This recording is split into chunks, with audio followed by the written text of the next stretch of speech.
푸른 마르고 꽃은 시들지만 우리 하나님의 말씀은 영영이 산다고 말씀하셨습니다.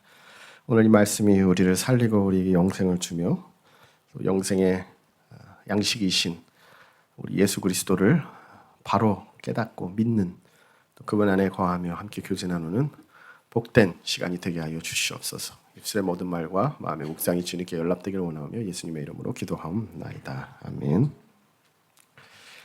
드디어 6장 오늘 끝나게 됐습니다. 신약에서 제일 긴 장, 이 6장 71절까지 있는데 오병이어의 기적으로 시작해서 이제 모든 사람들이 예수님을 구세주로 믿으니라, 메시아로 믿으니라 라고 끝나야 이게 맞는 건데 처음부터 예수님은 자기에게 온 사람이 믿는지 안 믿는지, 어떤 동기를 가지고 있는지, 무엇을 원하는지 다 아시기 때문에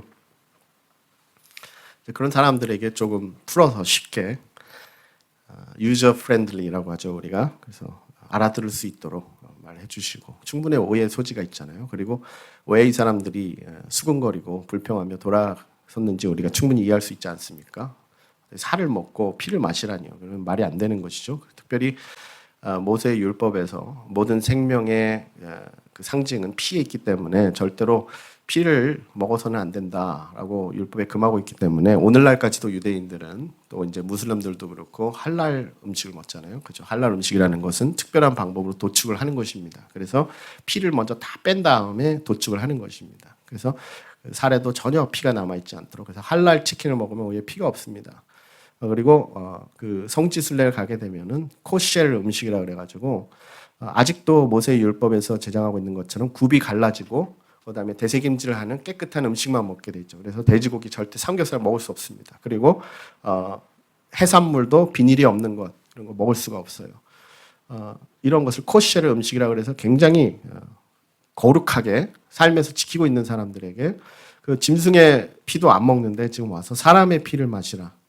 그래서 초대교회 성도들이 로마의 압제 속에서 자꾸 압제를 해도 성도들이 자꾸 불어나고 신앙이 계속 변절되지 않고 자라나니까 로마인들이 크리스찬들을 향해서 저 사람들은 야만인들이다, 그래서 인육을 먹는 사람들이다, 이렇게 비판을 하기도 했죠.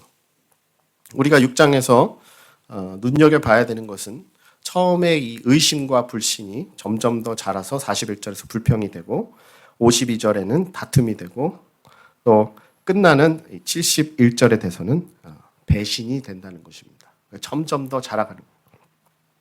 예수 그리스도를 향한, 하나님을 향한 적대심이 점점 더 자라간다는 것입니다.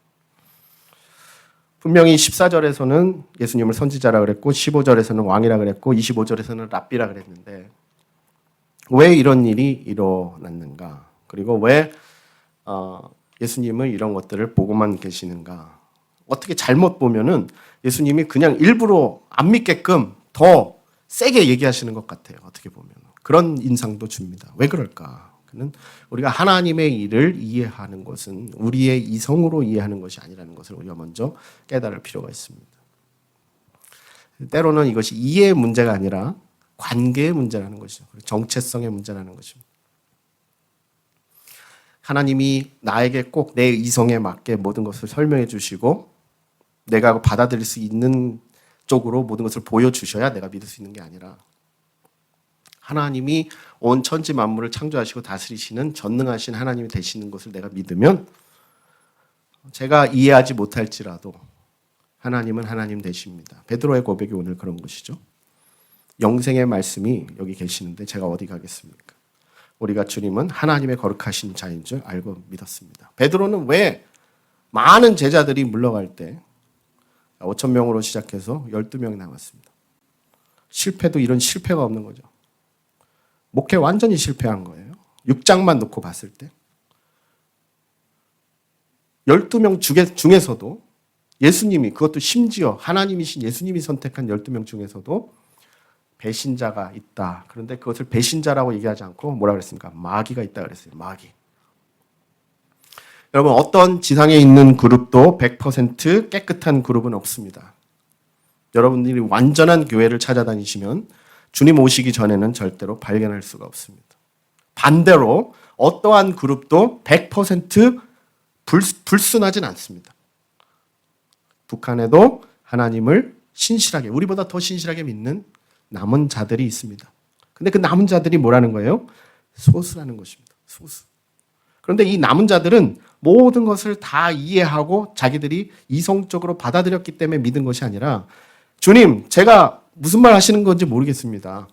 주님을 먹으라 그러고 피를 마시라 그랬는데 도저히 무슨 말인지 모르겠습니다. 그런데 영생의 말씀이 여기 있고 주님이 하나님이 보내신 거룩하신 분인 것은 알겠습니다. 그것이 진짜 믿음이라는 것이에요. 또 한 가지 있습니다. 그게 뭐냐면, 악이 대승을 하고 하나님이 패배한 것처럼 보이는 순간이 우리 삶에 있습니다. 왜 하나님이 저렇게 지진이 일어나도록 놔두시고, 왜 저런 전쟁이 1년 넘게 지속되도록 놔두시며, 북한과 같은 저렇게 포악한 독재자들이 3대 정권을 이루도록 보고 계실까? 악이 승리하는 것 같고 하나님의 선이 패배하는 것처럼 보일 때, 그것의 아주 대표적인 클라이맥스가 뭐냐면 십자가라는 거예요. 십자가의 그 순간에 우리가 십자가 밑에 양손을 뻗고 6시간 동안 무능하게 매달려서 결국은 죽는 메시아를 우리가 봤을 때, 모든 내 인생의 모든 것을 다 걸었는데 저렇게 끝나버리는 시나리오를 우리가 볼 때, 하나님은 과연 있는가? 저 사람이 참 메시아인가?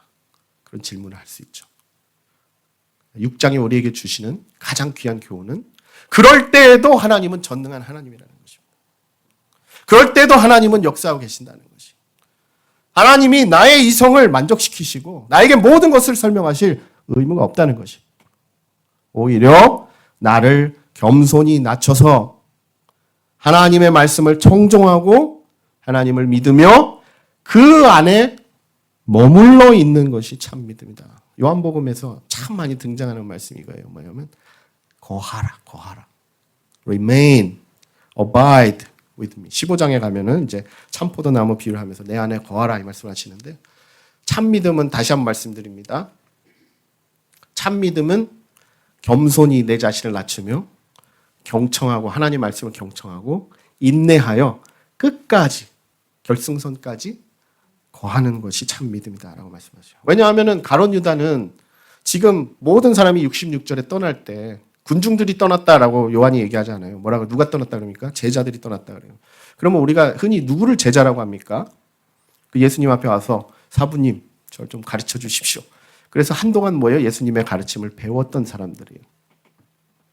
그리고 여기서 보면은 많이 물러가고 다시 그와 함께 다니지 아니하니라, 이게 최종적인 말씀이에요. 다시는 오지 않은 거예요. 완전히 가버린 거예요. 그러면 가룟 유다는 여기 남아 있었잖아요. 그럼 괜찮은 거 아닙니까? 12명 남은 거잖아요.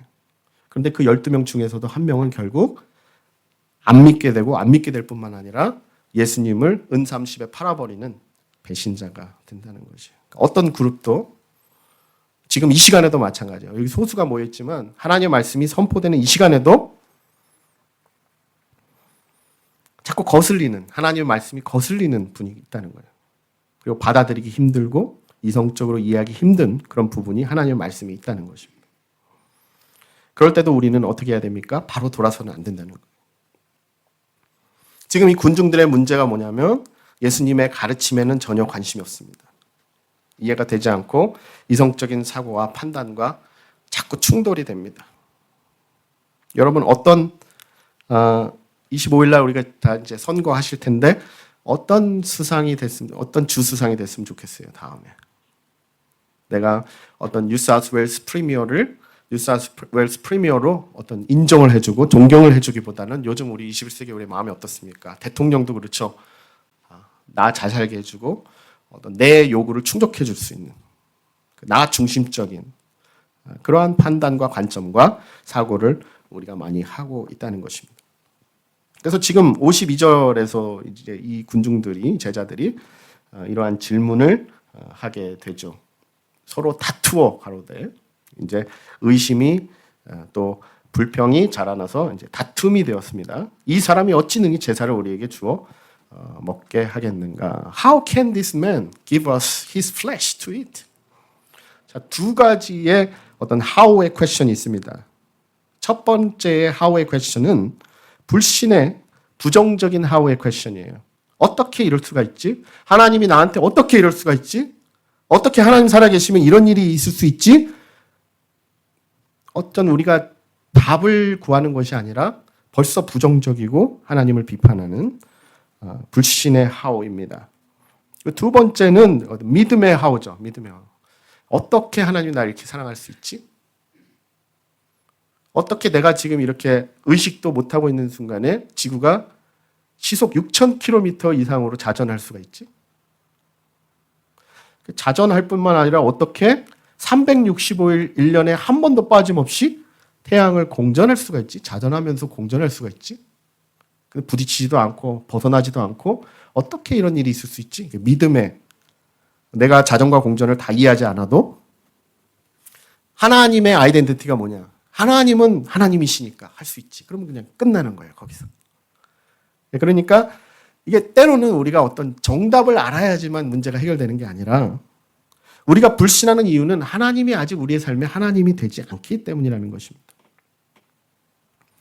우리 주변에 뭐 선생님도 계시고 원장님도 계시고 목회자도 있고 뭐 여러 가지 대표들도 있지만 요즘은 우리가 다 어떻게 되냐면 윗사람이 아랫사람의 눈치를 봐야 되는 또 아랫사람의 어떤 요구를 충족시켜야 되는 어떤 그러한 삶을 살고 있지 않습니까? 그러므로 굉장히 네거티브한 하우가 굉장히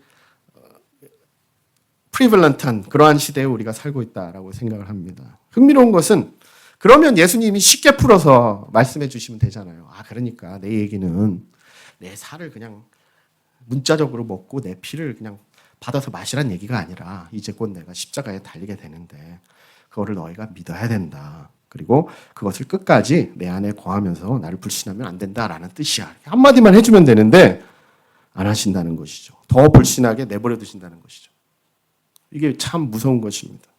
그래서 불신과 적대감이 계속 고조되고 있습니다. 53절에서 예수님께서 이렇게 얘기하세요. 내가 진실로 진실로 너에게 이르노니 인자의 살을 먹지 아니하고 인자의 피를 마시지 아니하면 너희 속에 생명이 없느니라. 자, 생명이 없다는 것은 무엇을 의미합니까? 죽음이죠. 생명이 없다는 것은 죽음입니다. 우리가 어떤 여행을 가서 옵션 상품을 고르듯이 어코모데이션을 업그레이드하고 식사를 업그레이드하고 또 어떤 그런 나이트 투어라든지 상품을 옵션 상품을 고르듯이 예수님께서 주시는 영생을 우리가 믿고 받는 것이 옵션이 아니라는 것입니다. 예수님은 옵션 상품이 아닙니다. 하나님께서 아들을 통해 주시는 구원과 영생의 선물은 우리가 그냥 무시해도 그만인 그러한 선물의 수준이 아니라는 것입니다. 왜냐하면 예수님이 주시는 생명을 떠나서는 우리의 생명이 죽은 것과 마찬가지이기 때문이라는 거죠. 그것이 언제 드러나냐면 54절에 보니까 마지막 날에 생명을 받은 자와 가진 자만이 누리게 될 영생의 부활을 통해서 드러나게 되고 그것을 쉽게 무시하고 거절한 자들이 땅을 치고 후회해도 그때는 이미 늦은 것이다 라고 얘기합니다. 그런데 성령의 조명과 영적인 눈이 열린 사람은 아무리 예수님이 이렇게 못 알아들을 얘기를 계속하셔도 거기에 참 의미가 있다는 것을 깨닫게 돼요. 55절, 56절을 보니까 내 살은 참된 양식이요 내 피는 참된 음료로다. 내 살을 먹고 내 피를 마시는 자는 거기에 나오죠. 요한복음에 큰 띠이 나옵니다. 주제가 나옵니다. 뭐냐? 내 안에 거하고 나도 그 안에 거하나니. 별표 5개를 하셔야 돼요. 여기는 내 안에 거하고 나도 그 안에 거하나니. 참 믿음 생활은 무엇이다? 우리가 주님 안에 거하고 주님이 내 안에 거하는 것입니다. 하나가 되는 것이. 요즘 21세기에 또 요리 연구가가 많고 음식 연구가가 많죠. 그리고 영양사도 많습니다. 식단 설계사도 많아요. 이 모든 것이 뭐랑 연결되어 있습니까? 먹는 것, 마시는 것. 여러분 몸무게가 뭐랑 관련되어 있습니까? 먹는 것, 마시는 것. 여러분의 건강의 모든 것이 뭐랑 관련되어 있습니까? 먹는 것, 마시는 것. 여러분이 드시는 약과 모든 건강보조제 뭐랑 관련이 있습니까? 먹는 것, 마시는 것. 우리 인간에게 필요한 3대 주 영양소, 탄수화물, 단백질, 지방. 우리의 몸을 구성하게 되고 에너지의 자원이 되고 중요한 역할을 하게 됩니다. 더 많으면 병이 걸리게 되고 더 적어도 병이 걸리게 됩니다. 어떤 박사학위 PhD를 가지고 아무리 음식 연구와 비타민을 연구하고 지식을 쌓아도 내가 그것을 섭취하지 않으면 잘 들으세요. 내가 그것을 섭취하지 않으면 나에게 아무 소용과 유익이 없습니다. 섭취량에 따라, 자기 배를 한번 만져보십시오. 섭취량에 따라 그 섭취하는 것이 나의 몸의 일부가 되고 내 건강이 되고 나를 유지하는 원동력이 됩니다. 신앙과 굉장히 비슷한 것이죠. 무엇을 먹느냐, 얼만큼 먹느냐, 나의 소스가 무엇이냐에 따라서 나의 신앙의 방향이 달라집니다. 밀이 깨어져서 빵이 되고 포도가 으깨져서 포도주가 되듯이 예수 그리스도의 몸과 피가 십자가에서 찢기시고 상처받으심으로 우리가 나음을 입게 되는데 이것을 믿는 자, 그 안에 성령으로 거하는 자, 그들에게는 유익이 있겠지만 이것을 믿지 않고 그 안에 거하지 않는 자에게는 아무런 유익이 없다는 것입니다. 당연한 말씀이죠. 삼시세끼 밥을 먹고 늘 우리가 물이나 음료를 마심으로 생명과 건강을 유지하듯 우리의 영적인 생명을 유지하고 우리의 영적인 건강을 유지할 뿐만 아니라 영생을 얻게 되는 비결은 예수 그리스도를 믿고 그와 연합하여 그 안에 거하지 않고는 불가능하다는 것입니다. 내 밖에 있던 물이 내 안으로 들어옴으로 말미암아 나의 일부가 되고 나의 갈증을 해소해 주게 됩니다. 내가 이것을 마시지 않고 먹지 않으면 아무런 유익이 없습니다. 마찬가지로 여러분 결혼하셔서 부부가 되고 또 가족이라고 하는 것이 남과 다른 이유가 무엇입니까? 함께 거하는 것이죠. 함께 모든 것을 쉐어하는 것이죠. 결혼을 했는데도 따로 산다? 가족인데 아무 나눔이 없다? 반드시 문제가 있는 것입니다. 모든 음식이 우리의 입을 통해 영양소로 공급되는 것처럼 채소와 육식이 생물, 동물 모두가 우리의 음식이 되기 위해서는 반드시 어떻게 돼야 됩니까? 죽어야 됩니다. 죽어야 됩니다. 으깨져야 되고 갈아져야 되고 데쳐져야 되고 튀겨져야 되고 섞이고 가공되어서 음식이 되는 것입니다. 35절에 예수님께서는 나는 생명의 떡이다 말씀하셨습니다.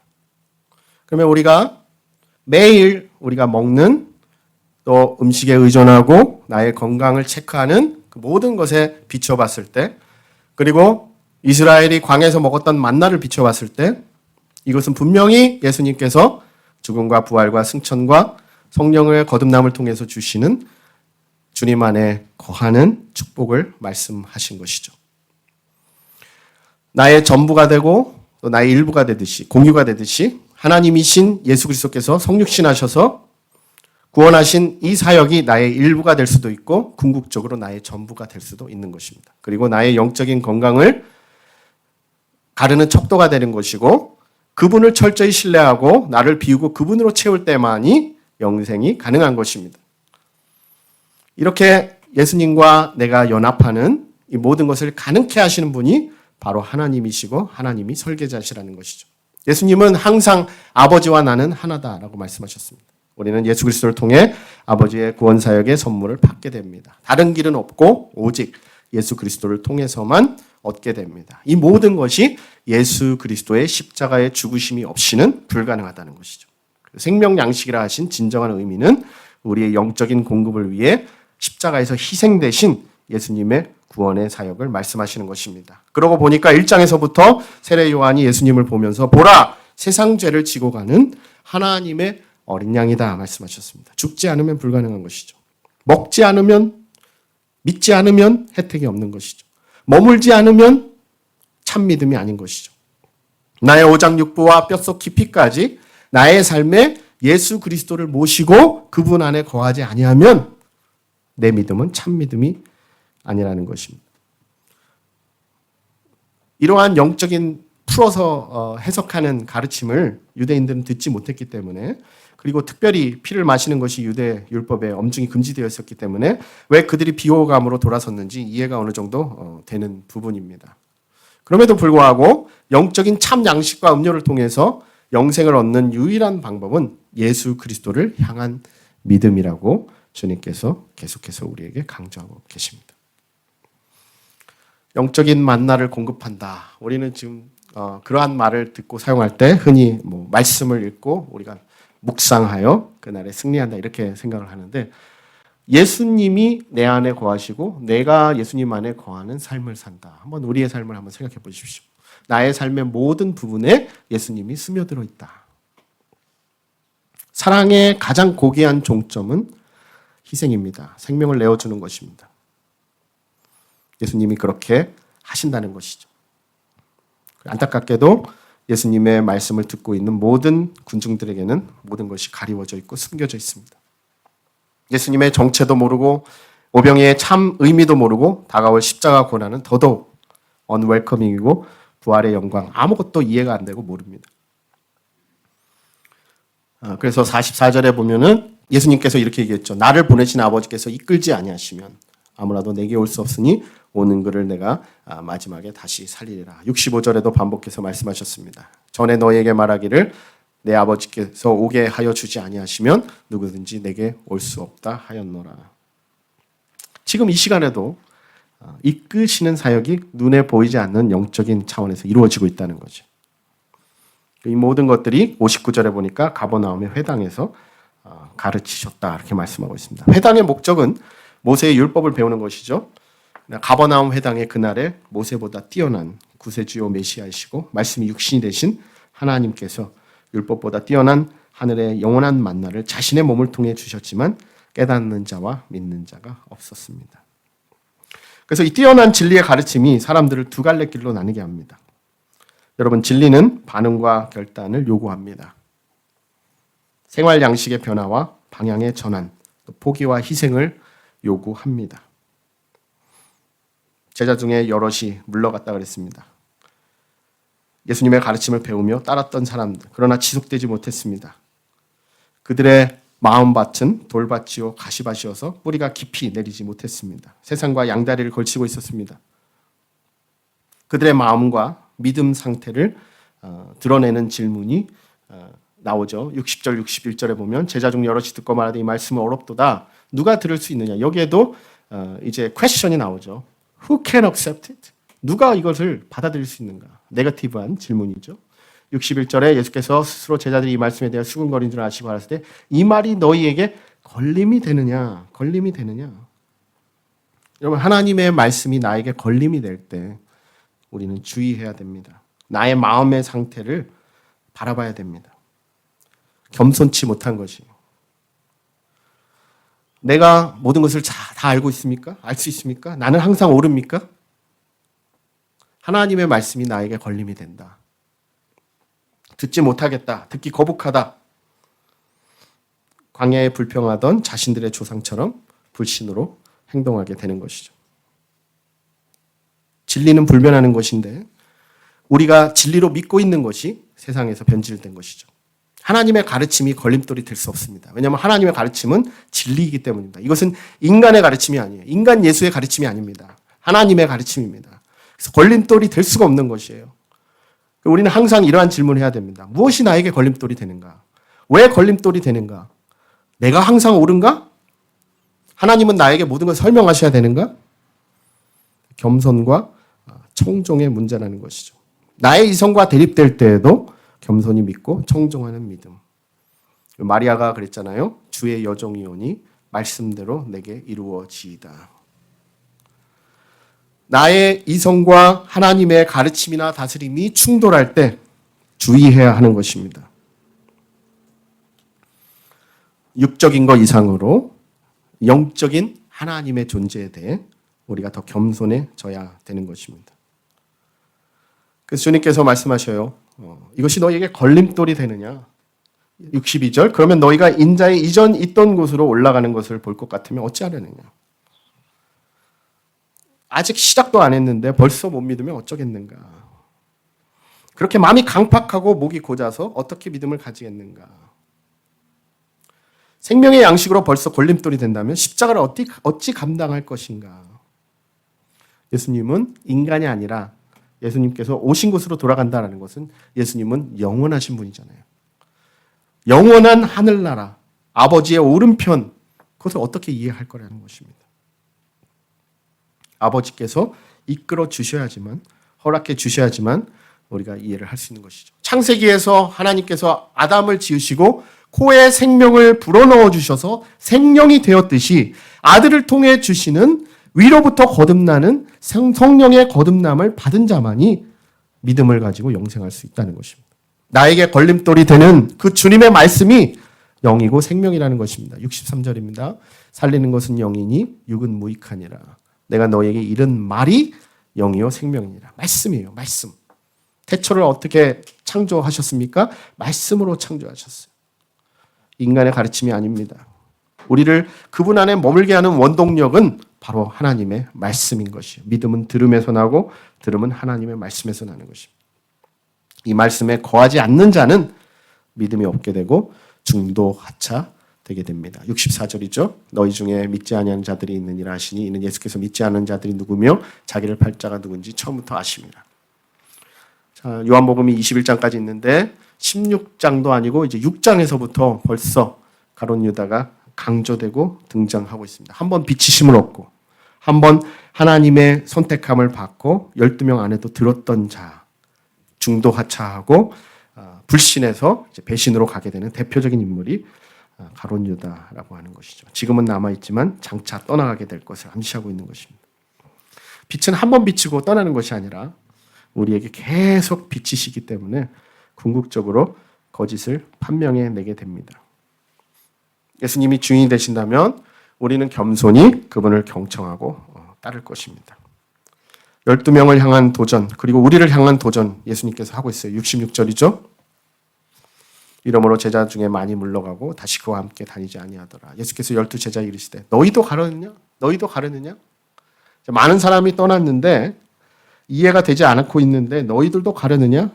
우리의 마음과 믿음을 테스트하고 계신 것이죠. 여러분, 예정론은 숙명론이 아닙니다. 하나님이 우리를 로봇처럼 다루시는 게 아니에요.